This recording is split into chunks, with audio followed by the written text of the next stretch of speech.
నమస్తే. Welcome to RTV health. నేను సహస్ర. సాధారణంగా బోన్స్ విషయంలో ఈ మధ్యన కేర్ ఎక్కువ తీసుకోవడం వల్ల ఆహ్, ఎలాంటి సప్లిమెంట్స్ ఎక్కువ అంటే మనకు తెలియకుండానే సప్లిమెంట్స్ ఎక్కువ తీసుకోవడం వల్ల అది కూడా డ్యామేజెస్‌కి గురవుతున్నాయనే విషయాలు ఈ మధ్యన బయటకొస్తున్నాయి. అది కాక చిన్న వయసులోనే చాలా మందికి బోన్ సమస్యలు బాగా పెరిగిపోతున్నాయి. ఒకప్పుడు 50, 60 60 సంవత్సరాలు దాటిన వాళ్ళకొస్తే ఇప్పుడు ఎర్లీ స్టేజ్‌లోనే బోన్‌కి సంబంధించిన సమస్యలు విపరీతంగా రావడం అనేది పెద్ద సమస్యగా మారింది. ఇక ఇవన్నీ కాకపోతే ఎవరికైనా దీర్ఘకాలిక జబ్బులు లైక్ బీపీ ఉన్నా, షుగర్ ఉన్నా వీళ్ళకి బోన్ సమస్యలు, ఎముకల బలహీనత పెరిగిపోవడానికి గల కారణాలేంటో గూడా ఎవరికీ సరిగ్గా అర్థం కావట్లేదు. అయితే ఈ విషయాలన్నీ గూడా మనం ఈరోజు కూలంకషంగా మనం ప్రశ్నిద్దాం. డాక్టర్ మనతో పాటు ఉన్నారు. ఆర్థోపెడిక్‌కి సంబంధించిన డాక్టర్. ఆయన్ని అడుగుదాం. అసలు బోన్‌కి సంబంధించి అసలెందుకు ఇలాంటి సమస్యలొస్తున్నాయి? ఒకవేళ వస్తే ఎలాంటి ట్రీట్మెంట్ చేయాలి?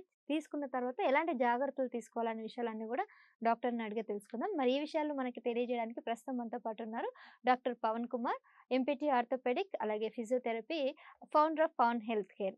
సో, డాక్టర్‌ని అడిగి విషయాలు తెలుసుకుందాం. నమస్తే డాక్టర్. నమస్తే అండి. డాక్టర్, షుగర్ ఎక్కువగా ఉండడం వల్ల కేవలం కొన్ని దెబ్బలు తగిలితే మానవని అంటారు.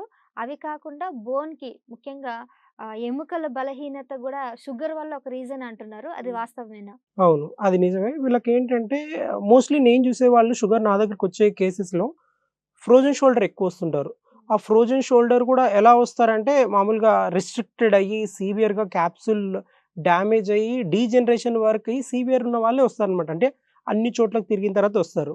అంటే అట్లా అవ్వడానికి రీజన్స్ ఏమేమి ఉంటాయంటే because of high sugar. Sugar ఎక్కువ ఉండడం వల్ల ఏమైతదంటే ఈ షుగర్ మాలిక్యూల్ అనేది ఏం చేస్తది కొల్లాజెన్‌కి అటాచ్ అయిపోతది. ఆ ప్రాసెస్‌ని ఏమంటారంటే గ్లైకేషన్ అంటాం. ఆ ప్రాసెస్ ఎప్పుడైతే అంటే ఇంకా ఎక్కువయ్యే కొద్దీ వీళ్ళకేమైతదంటే అక్కడున్న గ్లైకేటెడ్ కొల్లాజెన్ కాస్త థిక్‌గా అయిపోవడము, హార్డ్‌గా అయిపోవడము, స్టిఫ్‌నెస్ అంతా ఫార్మ్ అయిపోతది. నెక్స్ట్ ఇంకోటేంటంటే వాళ్ళలో లో గ్రేడ్ ఇన్‌ఫ్లమేషన్. ఇన్‌ఫ్లమేషన్ అనేది మైక్రోస్కోపిక్ డోసేజ్ ఆఫ్ ఇన్‌ఫ్లమేషన్ అంటే చిన్న చిన్న జాయింట్స్‌కి గూడా ఇన్‌ఫ్లమేషన్ ఉంటది వాళ్ళల్లో. షుగర్ ఉన్న వాళ్ళల్లో. సో, వీళ్ళేం జేస్తారంటే, అంటే ఆ ఇన్‌ఫ్లమేషన్ ఎక్కువ పట్టించుకోరు. ఆ హీలింగ్ ప్రాసెస్ గాని ఇది పట్టించుకోకపోవడం వల్ల ఏమైతదంటే, భుజం చుట్టూ ఆ క్యాప్సూల్ చుట్టూ ఉన్న ఆ క్యాప్సూల్ అంతా ష్రింక్ అవ్వడం. అంటే ఇది ఈ బోన్ ఉంటది గదా! హ్యూమరస్ అంటాం.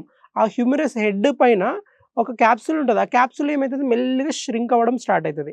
ఎప్పుడైతే ష్రింక్ అయిందనుకోండి, బోన్ రాసుకోవడం పెయిన్ ఇంకా అంటే ఎప్పుడైతే క్యాప్సూల్ ష్రింక్ అయిన తర్వాత ఆ ఏరియా అనేది ఇంకా స్టిఫ్‌నెస్ డెవలప్ అయ్యి అడీసివ్ క్యాప్సులైటిస్ అంటామనమాట. అంటే దగ్గరికి పేరుకు గ్యాప్ లేకుండా దగ్గర రావడం జరుగుతుంది.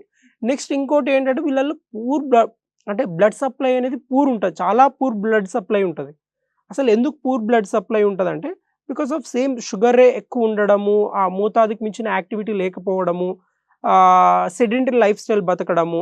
ఏంటంటే కొన్నిసార్లు మనం చిట్కా వీడియోస్ చూస్తుంటాము. అంటే లైక్ ఈ ఫుడ్స్ తినండి వెంటనే మీకు షుగర్ బ్లడ్ సప్లై అయితది, మంచిగుంటది అని చెప్తారు.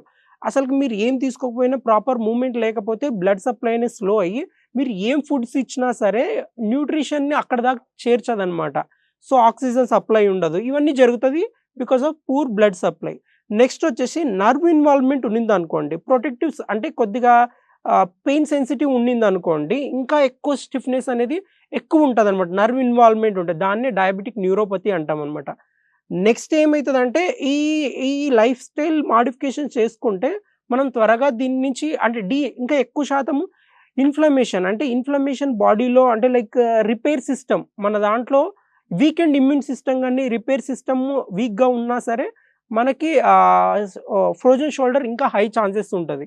దీన్ని ఏం చేస్తే రికవరీ అవ్వొచ్చంటే ఒకటే ఒకటి ఆహ్, ఎక్సర్‌సైజ్ రెగ్యులర్‌గా చేసుకోవడం, హై ప్రోటీన్ డైట్ తీసుకోవడం, వాకింగ్ గాని, స్ట్రెంత్ ట్రైనింగ్ ఏదో ఒకటి చేసుకున్నా గూడా మంచిగా రికవర్ అయిపోతారు. Right doctor. Thank you. Thank you.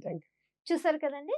Doctor Pawan గారు చాలా డీటెయిల్‌గా అన్ని విషయాలు చెప్పారు. సో, మనకు బీపీ, షుగర్ వీటి వల్ల ఎన్ని సమస్యలు వస్తాయో, దాన్ని కంట్రోల్ చేయకపోతే వీటిని ఎలా అధిగమించాలో అనే టిప్స్ కూడా చెప్పారు. అంతేకాకుండా బోన్‌కి ఎటువంటి చిన్న సమస్య వచ్చినా కూడా ముందుగానే మనం ఆహ్, జాగ్రత్త పడితే అంటే వ్యాధి నివారణ అనేది మనం ముందుగానే మనం జాగ్రత్త పడినట్లయితే ముదరక ముందే మనకిది త్వరగా సొల్యూషన్ వచ్చే విషయాలు కూడా మనకి చాలా క్లియర్‌గా చెప్పారు. సో, ఇంకా మీకు దీనికి సంబంధించిన ఎటువంటి సందేహాలున్నా గూడా కింద కామెంట్ సెక్షన్‌లో అడగండి. నెక్స్ట్ వీడియోలో డాక్టర్ గారితో మరో వీడియోలో మళ్ళీ కలుద్దాం. సో, చూస్తూనే ఉండండి ఆర్‌టీవీ హెల్త్. నమస్కారం.